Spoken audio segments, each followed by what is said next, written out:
Channel. इस video में हम भारत के प्रमुख नदी बांधों को डिटेल में कवर करने वाले हैं और आई गारंटी कि आपको इस वीडियो में कई सारे ऐसे फैक्ट मिलेंगे जो आज से पहले आप नहीं जानते होंगे। तो प्लीज इस वीडियो को पूरा देखिए और ध्यान से देखिए।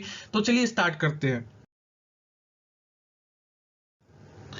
आपके दिमाग में ये टॉपिक बिल्कुल क्रिस्टल क्लियर रहे, सो हम इस वीडियो में जितना भी कंटेंट है हम उसको 3 सेक्शंस में डिवाइड कर देते हैं। हम सबसे पहले छोटा सा बेसिक देख लेंगे, फिर उसके बाद state wise important dams of India को डिस्कस करेंगे, फिर उसके बाद हम इंपॉर्टेंट स्टैटिक फैक्ट को डिस्कस करेंगे। इंपॉर्टेंट स्टैटिक फैक्ट में बहुत सारी चीजें आएंगी, जैसे कि सबसे हाईएस्ट डैम कौन सा है, सबसे लॉन्गेस्ट डैम कौन सा, सबसे हाईएस्ट ग्रेविटेशनल डैम कौन सा। इस टाइप के जितने भी फैक्ट हैं वो हम इंपॉर्टेंट स्टैटिक फैक्ट में डिस्कस करेंगे।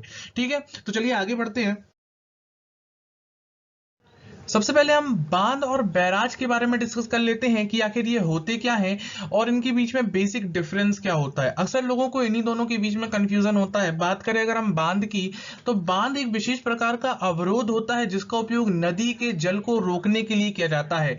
बांध का उपयोग जलाशय निर्माण के लिए किया जाता है। ठीक है, बात करें अगर बैराज की, तो ये बांध का ही एक रूप होता है, लेकिन इसमें बड़े बड़े गेटों की श्रृंखला होती है, सीरीज होती है, और इसमें पानी की एक निश्चित मात्रा को बहने देने के लिए इस्तेमाल किया जाता है इसका। और सबसे मेन जो बैराज को बांध से अलग करता है, बैराज का काम होता है नदी के जल की दिशा को निश्चित करना। जल की दिशा को नियंत्रित करने के लिए बैराज का इस्तेमाल किया जाता है। हम आगे भारत के फेमस बैराज फरक्का बैराज के उदाहरण से इसको समझेंगे कि बैराज आखिर काम कैसे करता है। तो चलिए आगे बढ़ते हैं। ये है आपकी स्क्रीन के ऊपर फरक्का बैराज की सैटेलाइट इमेज। ये जो आपको रिवर दिख रही है वो है गंगा रिवर और इसके ऊपर बनाया गया है फरक्का बैराज। ये है फरक्का बैराज। जैसा कि हमें अलग ही समझ में आ रहा है, फरक्का बैराज नदी के प्रवाह को कम तो कर रहा है, साथ ही साथ उसकी दिशा को भी डाइवर्ट कर रहा है। ये है फरक्का कैनाल, जो कि डाइवर्ट की हुई पानी को दिशा दे रही है, उसे ले जाने का काम कर रही है। दरअसल फरक्का बैराज का जो निर्माण है वो कलकत्ता की जो हुगली रिवर है उसके वाटर लेवल को मेंटेन करने के लिए इसका निर्माण करवाया गया था। अब हम बात करते हैं बांध या बैराज की जरूरत आखिर पड़ती क्यों है। जो रिवर वाटर का सही यूटिलाइजेशन करने के लिए हमको बांध बनाने, डैम बनाने की जरूरत पड़ती है। हम रिवर वाटर का यूटिलाइजेशन कई रूपों में कर सकते हैं, जैसे सिंचाई के रूप में, जल विद्युत उत्पादन के रूप में, जल के संग्रहण के रूप में, मछली पालन के रूप में। हम रिवर वाटर यूटिलाइजेशन कई प्रकार से कर सकते हैं और इन्हीं यूटिलाइजेशन के लिए हमको बांध बनाने या बैराज बनाने की जरूरत पड़ती है। अब हम यहां से अपने वीडियो के दूसरे सेक्शन को डिस्कस करते हैं, जहां पर हम इंडिया के most important state wise dams को डिस्कस करेंगे। सबसे पहले हम बात करते हैं जम्मू कश्मीर की। जम्मू कश्मीर में 4 नदियां इंपॉर्टेंट है जिनके ऊपर डैम बनाए गए हैं। पहली है चिनाब नदी, दूसरी है झेलम नदी, तीसरी है सिंधु नदी और चौथी है किशनगंगा नदी।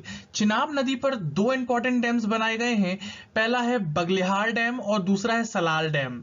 झेलम नदी की बात करें तो इसमें केवल एक ही इंपॉर्टेंट डैम है, उरी डैम। सिंधु नदी की बात करें तो इसके ऊपर है दुमकर डैम।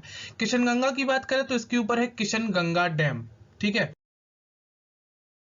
इसके बाद हम अगले स्टेट की बात करते हैं, हिमाचल प्रदेश की।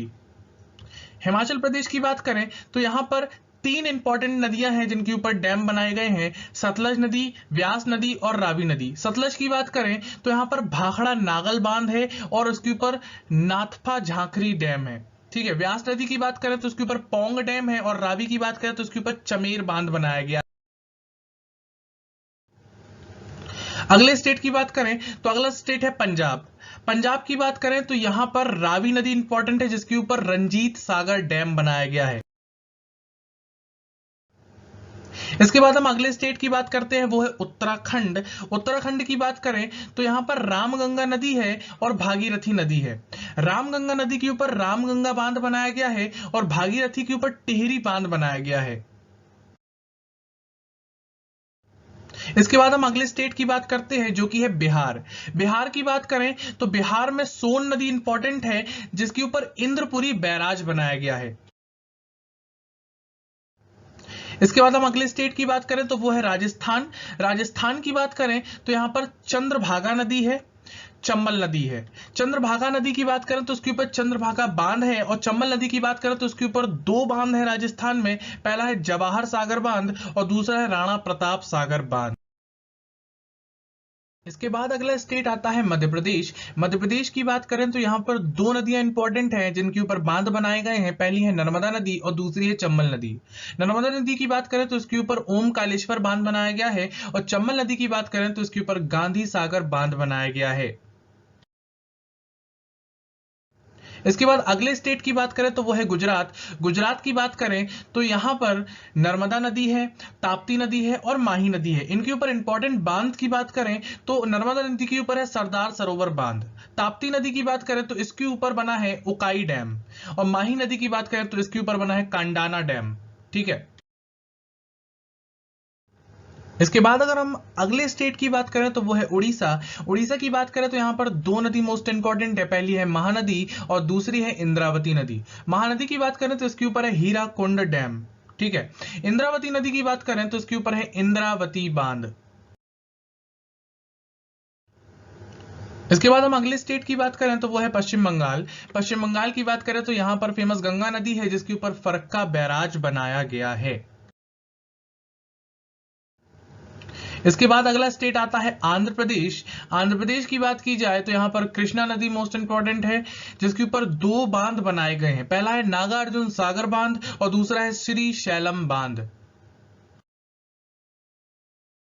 इसके बाद अगला स्टेट आता है तेलंगाना। तेलंगाना की बात की जाए तो यहाँ पर दो मोस्ट इंपॉर्टेंट नदियां हैं जिनके ऊपर बांध बनाए गए हैं। पहली है मंजीरा नदी और दूसरी है गोदावरी नदी। मंजीरा नदी की बात की जाए तो इसमें दो इंपॉर्टेंट बांध बनाए गए हैं, निजाम सागर बांध और सिंगूर बांध। और गोदावरी नदी की बात की जाए तो इसमें रामागुंडम बांध बनाया गया है। इसके बाद अगला स्टेट आता है महाराष्ट्र। महाराष्ट्र की बात की जाए तो कोयना नदी यहां पर इंपॉर्टेंट है, फिर सुखना नदी है, फिर भीमा नदी है। कोयना नदी की बात की जाए तो इसके ऊपर कोयना बांध बनाया गया है, और सुखना नदी की बात की जाए तो सुखना बांध बनाया गया है, और भीमा नदी की बात की जाए तो इसके ऊपर भीमा बांध बनाया गया है। इसके बाद अगला स्टेट आता है कर्नाटक। कर्नाटक की बात की जाए तो इसमें कावेरी नदी इंपॉर्टेंट है, तुंगभद्रा नदी इंपॉर्टेंट है और कृष्णा नदी इंपॉर्टेंट है। कावेरी नदी की बात की जाए तो इसमें कृष्णा सागर बांध बनाया गया है, और तुंगभद्रा नदी पर तुंगभद्रा बांध बनाया गया है, और कृष्णा नदी की बात की जाए तो इसके ऊपर फेमस इंपॉर्टेंट अल्मेडी बांध बनाया गया है। इसके बाद अगला स्टेट आता है तमिलनाडु। तमिलनाडु की बात की जाए तो अमरावती नदी यहां पर मोस्ट इंपॉर्टेंट है, फिर उसके बाद कावेरी नदी भी है, फिर वैगाई नदी भी है। ठीक है। अमरावती नदी की बात की जाए तो उसके ऊपर अमरावती बांध बनाया गया है, और कावेरी नदी की बात की जाए तो उसके ऊपर मेट्टूर बांध बनाया गया है, और वैगाई नदी की बात की जाए तो उसके ऊपर वैगाई बांध बनाया गया है। अगला स्टेट आता है हमारा केरल।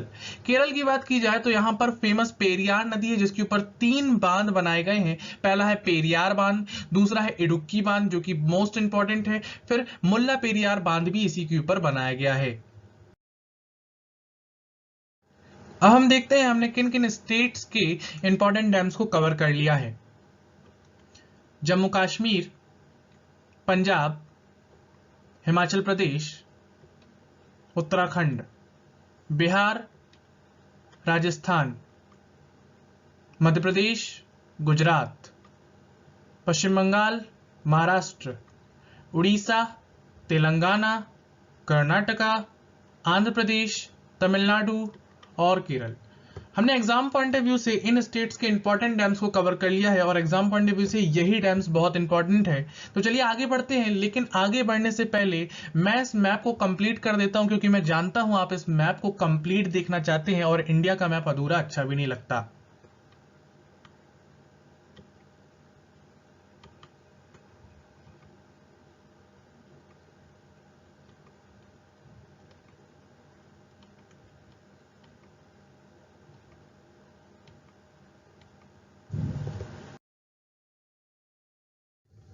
अब हम अपने वीडियो के लास्ट सेक्शन को डिस्कस करते हैं जिसमें हम इंपॉर्टेंट स्टैटिक फैक्ट को डिस्कस करेंगे। अब हम बात करते हैं टिहरी बांध की। लोकेशन की बात करें तो ये लोकेटेड है उत्तराखंड में, और नदी की बात करें तो ये भागीरथी और भेल गंगा नदी के संगम पर स्थित है। ऊंचाई की बात करें तो ये 260 मीटर ऊंची है, और 260 मीटर के साथ ये भारत का सबसे ऊंचा बांध है। ठीक है, क्षमता की बात करें तो ये 1000 मेगावाट की इसकी क्षमता है बिजली उत्पादन में, और निर्माण की बात करें तो 1978 में इसका निर्माण हुआ था। बात करें अगर हीराकुंड बांध की, तो स्थिति की बात करें तो ये लोकेटेड है उड़ीसा में, और ये महानदी पर लोकेटेड है। और लंबाई की बात करें तो ये 26 किलोमीटर की लंबाई है इसकी, और 26 किलोमीटर की लंबाई के साथ ये विश्व का सबसे लंबा बांध है। ठीक है, और ये किस प्रकार के बांध है, तो ये गुरुत्वीय बांध है, ग्रेविटेशनल डैम है। क्षमता की बात करें तो ये 350 मेगावाट की क्षमता है इसकी, और ये स्टार्ट कब से हुआ था, तो ये 1957 से ये स्टार्ट हुआ था। अब हम बात करते हैं भाखड़ा नागल बांध की। लोकेशन की बात करें तो ये पंजाब और हिमाचल प्रदेश की बॉर्डर पर लोकेटेड है, और नदी की बात करें तो इसे सतलज नदी पर बनाया गया है, और ऊंचाई की बात करें तो ये 226 मीटर ऊंचा है। ठीक है, और 226 मीटर की हाइट के साथ ये भारत का सबसे ऊंचा गुरुत्वीय बांध है।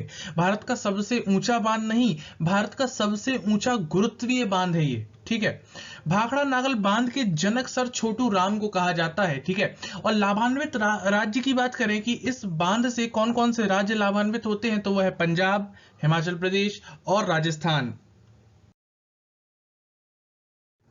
अब हम बात करते हैं सरदार सरोवर बांध की।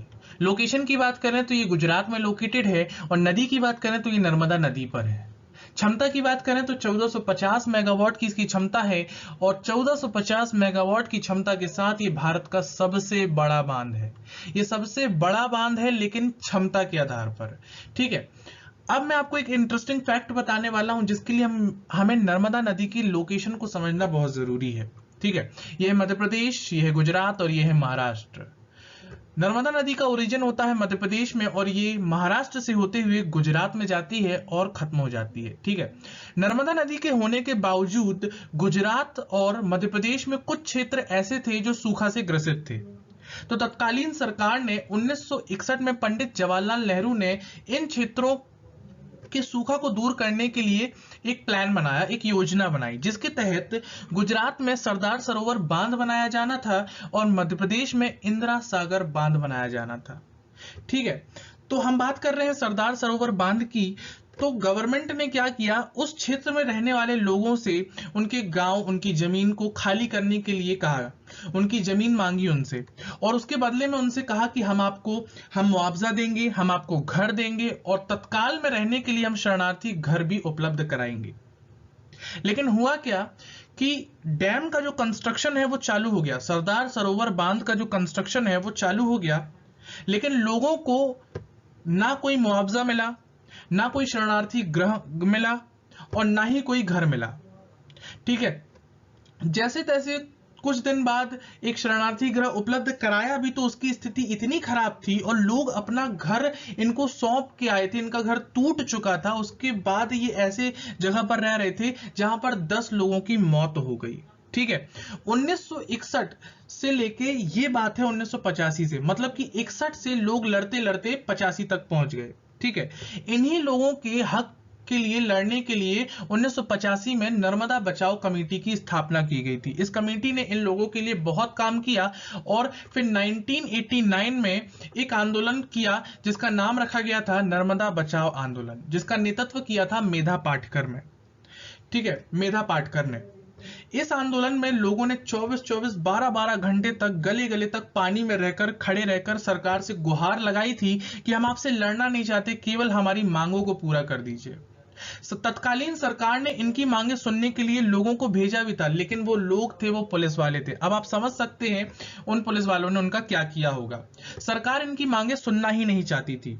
ठीक है, फिर फाइनली जब ये दयनीय सिचुएशन वर्ल्ड बैंक को पता चली थी, तो फिर वर्ल्ड बैंक की हेल्प से इन लोगों की मांगों को पूरा किया गया, और 1996 में नर्मदा बचाओ आंदोलन खत्म हुआ इन लोगों की मांग पूरी होने के साथ। एक इंटरेस्टिंग फैक्ट ये है कि 1961 में जवाहरलाल नेहरू ने सरदार सरोवर बांध की नींव रखी थी, लेकिन 2017 में उद्घाटन किया था नरेंद्र मोदी ने। ठीक है, हाइट की बात करें तो सरदार सरोवर बांध की जो हाइट है वो 136 मीटर है, और स्टैच्यू ऑफ यूनिटी यही है जिसका हाइट है 182 मीटर। 182 जो है वो गुजरात विधानसभा सीट की संख्या भी है, तो ये बहुत इंटरेस्टिंग है। सो ये था हमारा वीडियो। आई होप आपको इस वीडियो से बहुत कुछ नया जानने को मिला होगा। अगर आपको ये वीडियो पसंद आता है तो हमें सपोर्ट कीजिए, सब्सक्राइब कीजिए, लाइक कीजिए और शेयर कीजिए। और अगर आप सिस्टमैटिक स्टडी करना चाहते हैं तो प्लीज इस चैनल को जरूर सब्सक्राइब कर लीजिए। And thanks to watching.